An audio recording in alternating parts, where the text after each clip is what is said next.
Hello, universe. You ready to have your mind fucked with? I know, I know my mind has been fucked with this morning. Last episode, I guess, concluded that maybe it'd be an interesting thing to talk about anxiety. Um, and so, what a better time to speak about anxiety, excuse me, anxiety, than when you've just experienced it. Um, I think the first distinguish See, I'm kind of still anxious. I can't even speak properly. Okay, breathing. Whew. I think it's important to distinguish the difference between anxiety and, I would imagine, panic attacks. I think people confuse the two. They are different things. I think one leads to the other, but there are varying degrees, and the symptoms are incredibly um, variant. You know, one person could experience one thing, whereas another person could experience something completely different. But it's all still anxiety, or or even panic. Um, so I think the typical way to characterize anxiety would be, I guess you feeling nervous would be the very basic emotion or sensation, if you will. Um, we also have clammy hands, we have sweating, we have maybe heat, kind of heat flashes that you get, or even maybe you feeling cold, a little bit chills, clammy skin in general. These I think are typical. Heartbeat, of course, dizziness, hyperventilation. These characterize anxiety to some degree. But I think anxiety starts a little bit more in a subtle way.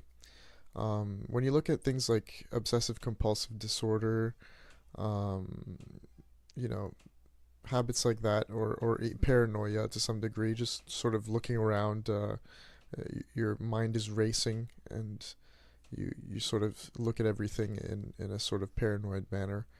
I think these are the underlying sort of more subtle, I suppose, symptoms of anxiety.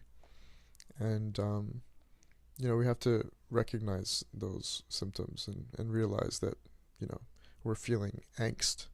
See, when people says, oh, I'm feeling angst, I have, you anxiety, these symptoms don't really, I wouldn't say they're very terrible. I think the anxiety that we're talking about when we feel horrible physically, we're talking about a state of panic, um, and then of course you can have a panic attack in varying degrees.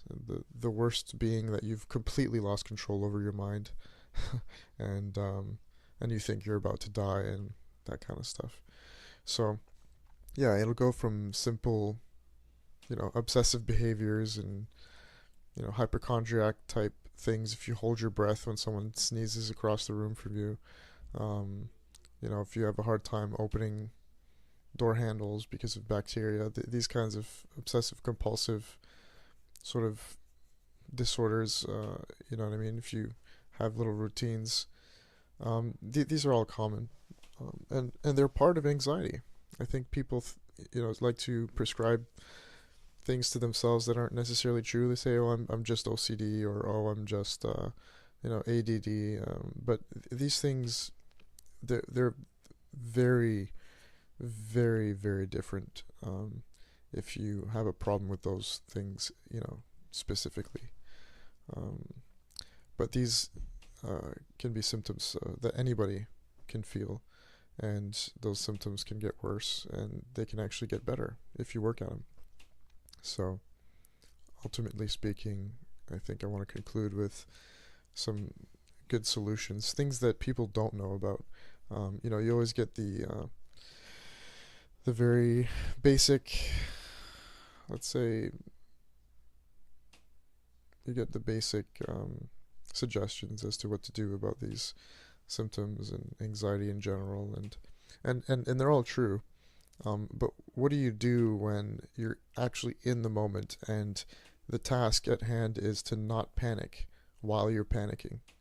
See, that's a bit of a mind game there that you have to play. It's what's happening first is your body having symptoms that's causing the anxiety, and so you're freaking out, or is it that you're freaking out which is causing physical symptoms, and there's really nothing there.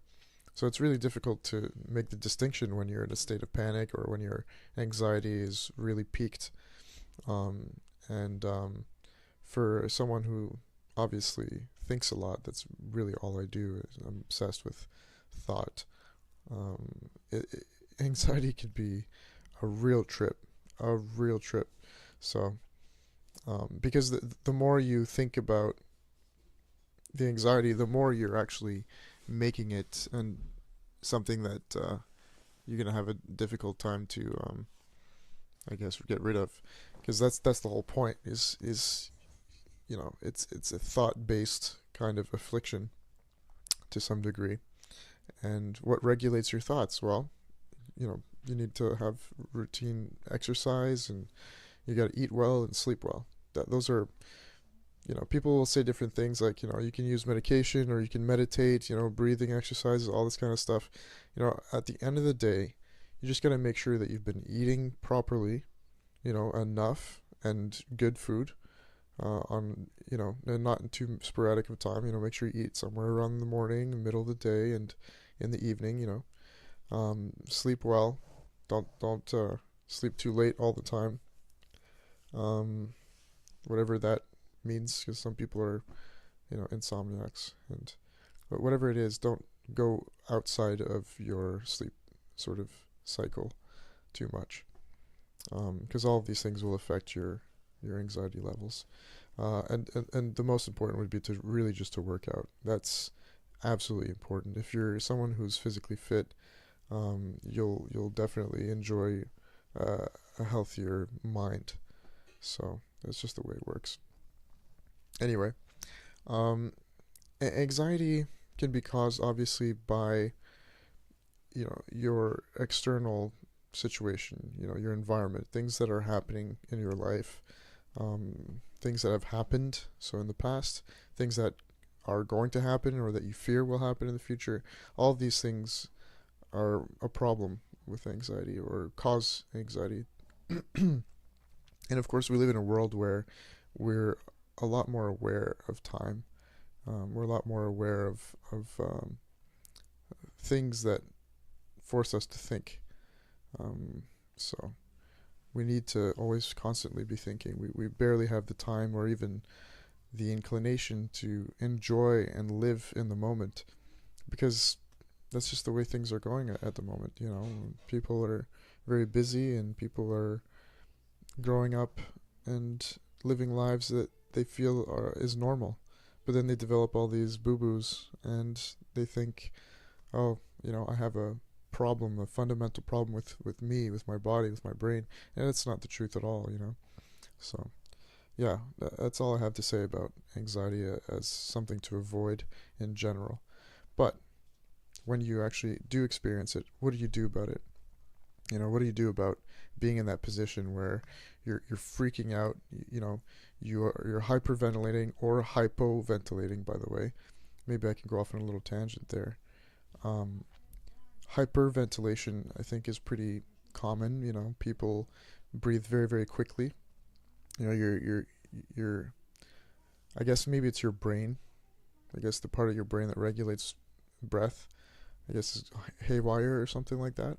But I never looked into it, and when it comes to that. But definitely, hyperventilating is obviously the fact that you're breathing too fast, so fast that your bloodstream, your body doesn't have the time to absorb the oxygen that's going into your lungs.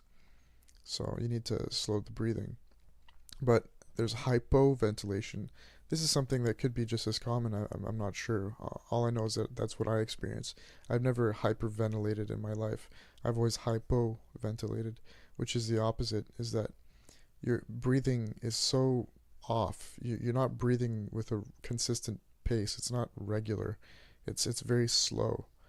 and you know, it's so slow, in fact, that your bloodstream doesn't, it also can't absorb the oxygen because, I don't know, I don't know. Um, Maybe you've got too much carbon because, we exhale carbon that sort of sticks around because you haven't really exhaled properly to begin with. So it could be that. That's also very dangerous and very shitty. So whether you hyperventilate or hypoventilate, it seems to be one of the symptoms of anxiety that sort of triggers all the other symptoms and can trigger the freak out sort of thing. So if you're feeling anxious and nervous and kind of clammy, sweaty, paranoid, all this kind of stuff, that can manifest itself into something worse down the line, maybe the same day or just weeks or months later. Because some people just feel that kind of anxiety, the sort of low end part of anxiety, but then others will feel that sort of butterfly in the stomach, almost like someone's fucking with your organs and just pulling things around, and it's like vertigo but inwards, and it's really weird. And you feel dizzy and numb. Numb would be another one. So numbness. Me, I get numb in the face, my cheeks. I can't feel my nose. Sometimes I can't even feel like just skin anywhere on my body, and that is due to the hypoventilation. The oxygen isn't. I guess you need oxygen to have sensation, or that. Don't take my word for that. I think the numbness might actually be triggered by the adrenaline that your body is pumping. So that could be another thing too. So we can talk about anxiety on that level as well. So I think a lot of people don't know this, but it's very interesting. So obviously, what's happening today is we're freaking out, and yet there's nothing to freak out about. And so what's been happening with your body, if you experience anxiety and you freak out type stuff or panic attacks, is that your body is going into fight or flight mode, and yet it's just gone into that mode without any prompt, without any reason to.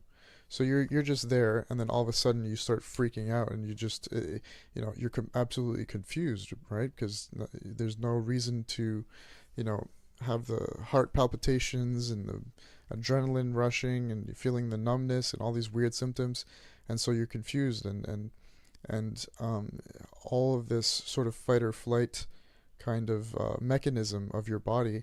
Well, because you're not actually fighting or running away, all that energy sort of manifests itself into the different symptoms that you may feel when you have a panic attack. So that's really what it is. It's your brain saying, okay, it got tricked into there being a problem, so it sends all the blood to your feet, your legs, so that you're ready to run. Your heart starts pumping in order to be able to fight or run faster, and then that's why you may feel kind of dizzy and clammy, and you get that sort of washed out whiteness in your face. You lose the color.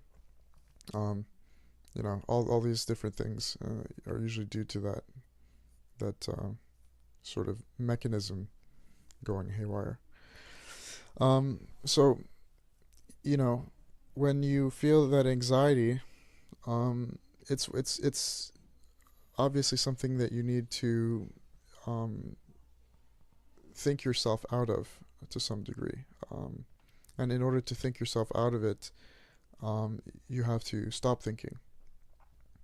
When it comes to that kind of anxiety, where you're just sitting there and you're feeling all weird and anxious, so you need to meditate. Ultimately speaking, it's not thinking. Where you actually need to think your way out of it is when you're about to panic. And so you have to not panic. You have to think your way out of the fact that you're panicking. Because if you keep thinking about the panic, then you're actually causing the panic, and then you'll lose control at some point.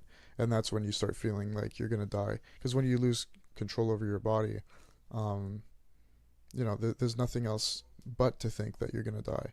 It feels like your organs are shutting down. You maybe have muscle spasms. It can get really, really intense.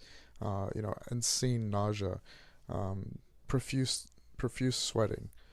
The symptoms are very real. You're causing actual physical sort of symptoms to your body when you feel anxiety and when you sort of start having a panic attack. So over time, you're actually causing real physical damage. So that's the weird trick, right? It's like, when you're feeling the anxiety, you're getting all these symptoms. You may have something weird. Like I thought I had caught prostatitis. It's like the infection of the prostate.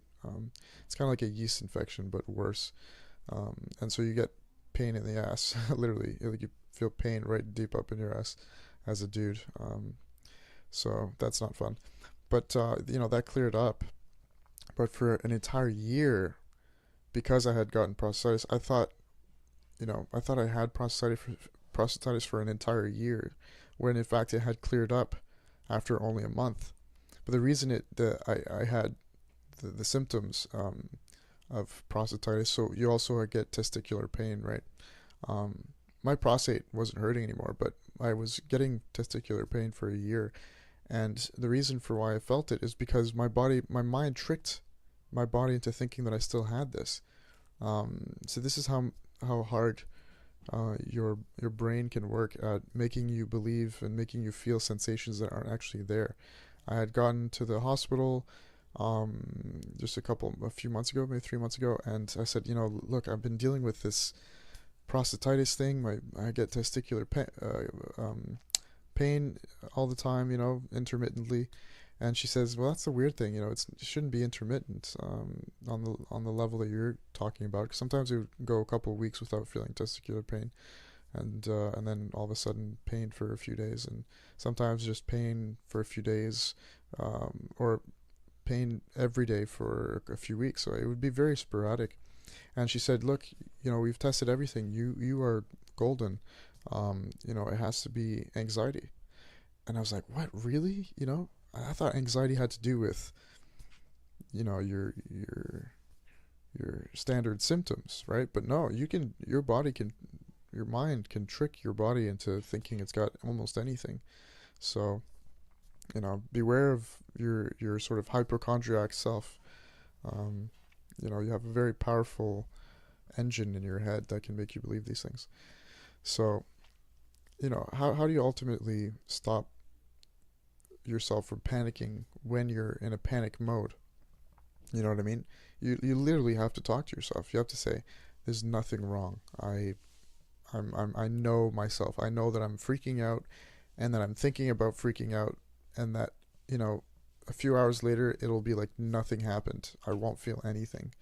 And so this is normal. I'm going through something that is normal. It's not fun, but this isn't something that's actually happening to me. You got to realize that and truly believe it, because it's the truth. It's just that's a truth that's very difficult to see when you're feeling all these fucked up things, and you're like, well, I'm feeling them anyway, so but that's the truth of it. You're not actually, there's nothing wrong with you. If you're getting, say, for example, heart spasms, or you think you're having a heart attack, maybe even your left arm, you've heard that heart attacks, or even looked it up, that heart attacks make your left arm hurt or go numb and that kind of stuff. You're going to feel numbness there, and you're going to feel and then you're going to think that you're having a heart attack, but that's not the truth of it. And also you got to think about things like, well, it's been an hour and I've had a sort of, this panic attack anxiety thing. And I've tricked myself into thinking that I'm having a heart attack. But heart attacks don't last an hour. You know what I mean? They don't even last, 15, or, they probably last, for a while. But I can tell you this: you wouldn't last an hour without going to the hospital if you had an actual heart attack. You wouldn't be sitting there trying to calm down and not, and not feel the anxiety. So, it's a very hard thing to sort of break, like, cycle. And I find talking helps. The moment you just call someone or, go to someone and say, yeah, I'm feeling these symptoms. I know it's anxiety, but, if you allow me to just talk to you about it for a few minutes, it'll go away. It goes away every single time with me. And of course, even hugging someone, you know what I mean? It triggers a lot of these sort of sensations and chemicals in your brain.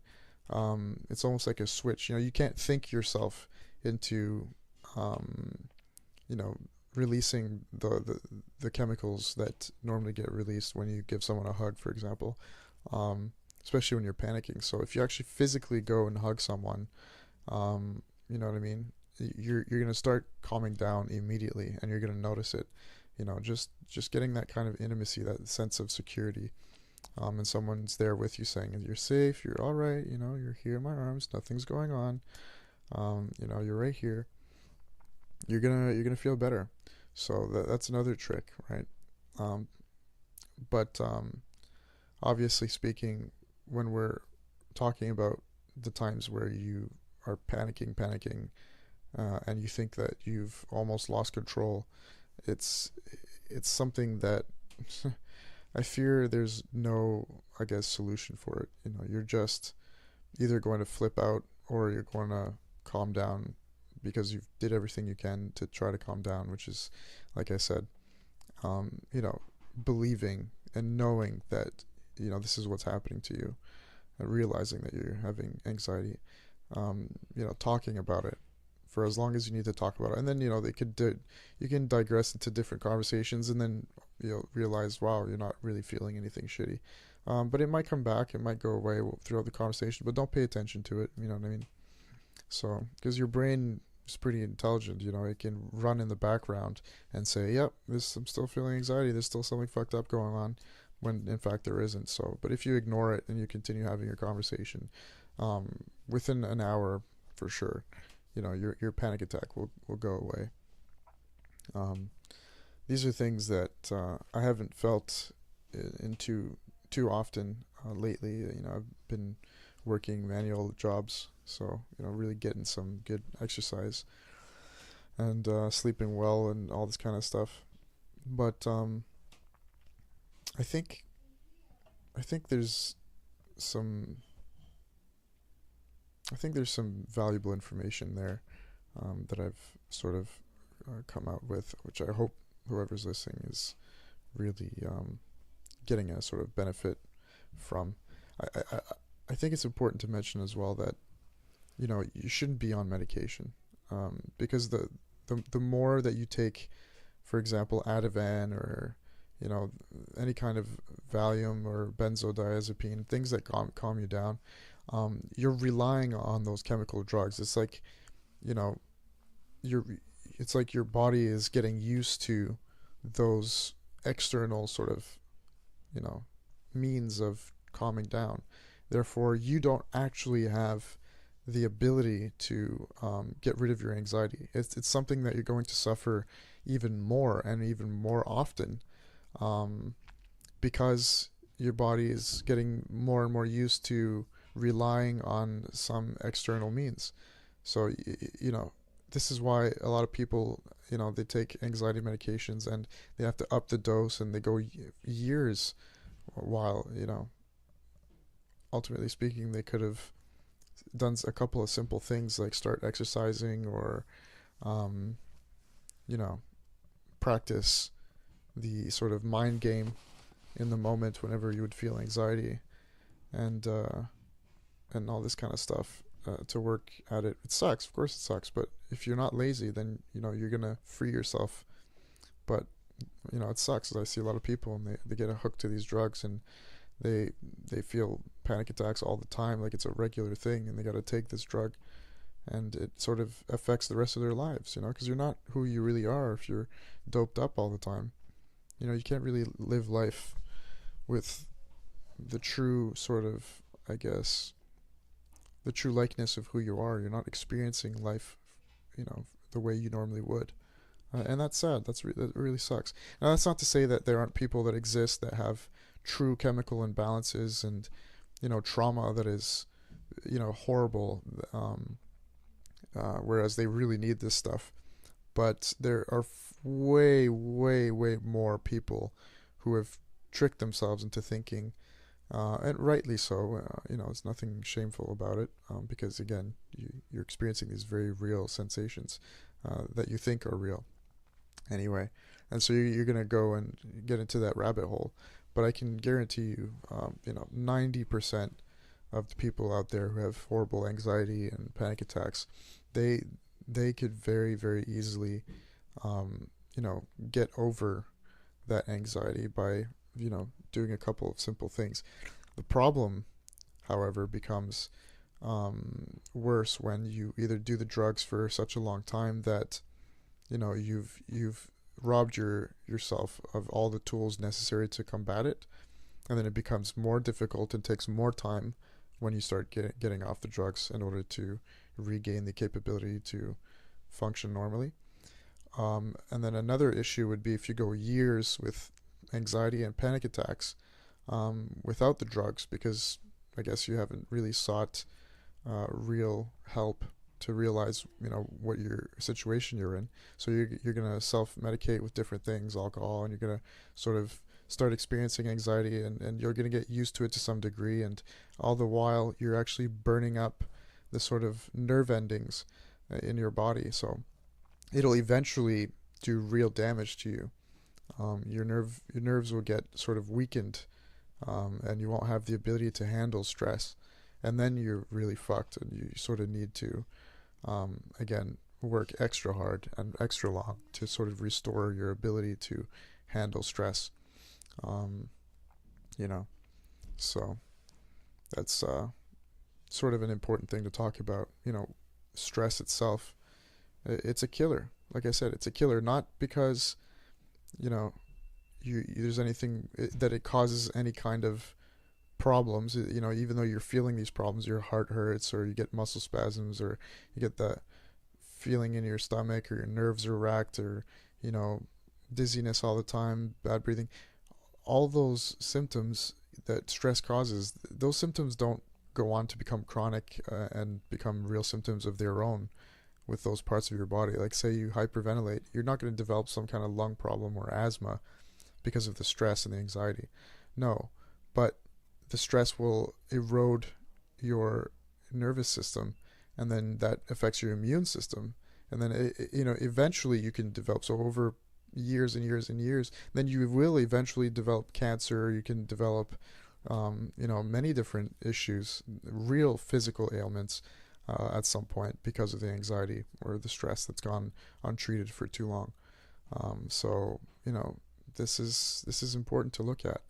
And when I say stress, and I hope people really understand the nuance there, because you don't need some kind of loud environment and people yelling at each other. Stress it doesn't choose to sort of come out whenever there's a reason to come out, at least what you think there's a reason. You could be just sitting there and everything's peaceful, quiet, you're having a good time, and it'll just hit you out of nowhere. Well, why does that happen? Well, that's because your brain, in your mind, it's a lot more complex than what you think it is in the moment.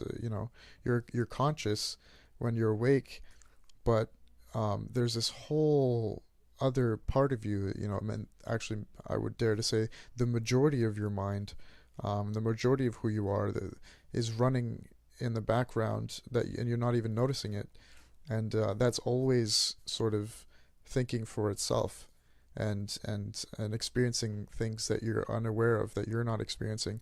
So that's why you're going to feel stress and anxiety and attacks that'll come on in random times, and without any obvious reason. So you need to be aware of where you are in life and what's causing you stress, because it doesn't have to be the standard things. It could be pressure from something a little bit more less obvious, let's say, a little bit more subtle. It could be something like you have a family member who's going through something, or you know what I mean. um, it's kind of difficult to come up with an example on the spot, but it's not always as as clear as you might think. Actually, here's a good example. It could be something that had happened years and years and years ago. You know, it could have been something that you never truly dealt with. Say the death of a friend. You know, and you're no longer grieving. You know, it's been years, but there's some kind of stress, perhaps, that has lingered and maybe gotten worse over time because and you didn't realize that that's what it would that your friend's death, for example, was the cause. Maybe your friend represented something to you that was a lot more important than you thought. You know, it could have been that. Things like that, or even things in your childhood. You know what I mean? It could be something as simple as you fearing loud conversations or loud, let's say, fights, because when you're a kid, it marks you. You know what I mean? Everything that happens that you're not prepared for will mark you for the rest of your life, and in some way, it sort of teaches you to be it sort of teaches you to be to be something. You know what I mean? It teaches your body and your brain, those traumatic events, to react in certain ways, so that you can protect yourself in the future. And of course, the fight or flight mechanism is the sort of unsophisticated way for your body to deal with problems. So it says, okay, good. Whenever I hear, people screaming, I should definitely be in a fight or flight situation because I don't know how to react to it. And that's because, you had felt that trauma when you were a kid. Maybe your parents were fighting or something like that. So, it could be something that you're absolutely unaware of and it makes no sense to you in the moment.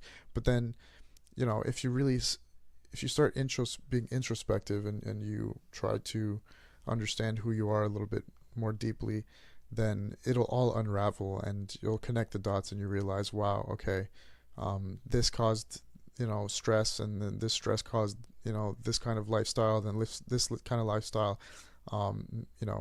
inflated my anxiety, and made it worse somehow, and then it just became a loop that just got worse and worse. So it'll all make sense to you if you really start doing what you got to do, which is to be introspective, which is to learn about anxiety. It's to learn about your own life and your own mind and the power that you have within you. So you got to learn. That's really most of what Dr. James, I guess, would prescribe is the proper medication for anxiety, not these chemical sort of drugs. Anyway, gonna let you go here. I think our half hour is up, but hey, listen to this. Maybe, hopefully, this kind of podcast will maybe make you feel a little bit more serene. I would also consider listening to guys like Sam Harris. He's got a meditation app called Waking Up.